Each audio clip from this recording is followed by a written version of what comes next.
Hello बच्चों, आज हम लोग एटम्स एंड मॉलिक्यूल से क्वेश्चन करेंगे। So let's see the question. Calculate the molar mass of the following compounds. हम लोग को यहाँ पे कुछ कंपाउंड्स दे रखे हैं और हमको उनके एक मोल का मास निकालना है। शुरू करते हैं फर्स्ट पार्ट से। फर्स्ट पार्ट हम लोग को बोलता है कि we need to find the molar mass of ethyne and we have been provided with the formula which is C2H2। डालते हैं, वैल्यूज पुट करते हैं एंड अपना आंसर निकालते हैं। कार्बन का कितना मास होता है? इट इज 12 ग्राम्स एंड हमारे पास दो कार्बन प्रेजेंट है तो we'll multiply it by 2। Then hydrogen का mass is 1 gram and will multiply by 2 because दो हाइड्रोजन प्रेजेंट है। तो हमारा आंसर आ गया 24 + 2 विच इज 26 ग्राम्स। यहाँ पे हमने ग्राम्स में क्यों लिखा हुआ है? बिकॉज हम लोग एक मोल का मास निकाल रहे हैं। इसी जगह अगर हम लोग को मॉलिक्यूलर मास मांगा होता तो हमारी कहानी थोड़ी सी डिफरेंट होती। अगर हम लोग को मॉलिक्यूलर मास मांगा होता तो हमारा आंसर तो सेम ही आता, बट किस में आता? AMU में और U में। AMU क्या होता है?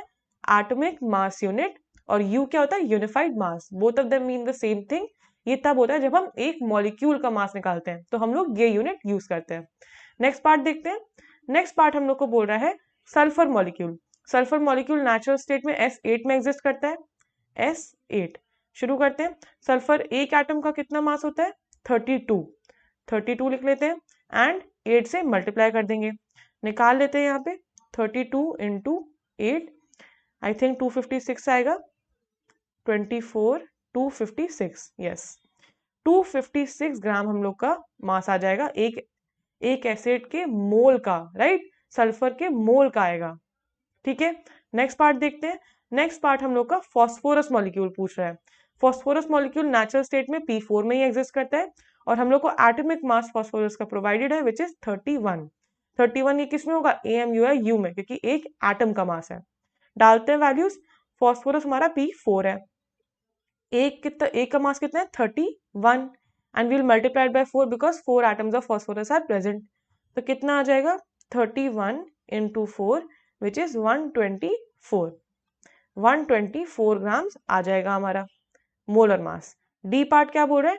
डी पार्ट हम लोग को हाइड्रोक्लोरिक एसिड का निकाल रहा है। फॉर्मूला प्रोवाइडेड है HCl। HCl का निकालते हैं। हाइड्रोजन का कितना होता है? 1 होता है एंड क्लोरीन का होता है 35.5। तो हमारा कितना आ गया? 36.5 ग्राम्स। नेक्स्ट पार्ट हम लोग को बोल रहा है nitric acid. Nitric acid next page पे लेके चलते हैं। ये हमारा कौन सा पार्ट है? ई पार्ट। ई पार्ट हमारा नाइट्रिक एसिड बोल रहा है। फॉर्मूला प्रोवाइडेड है HNO3।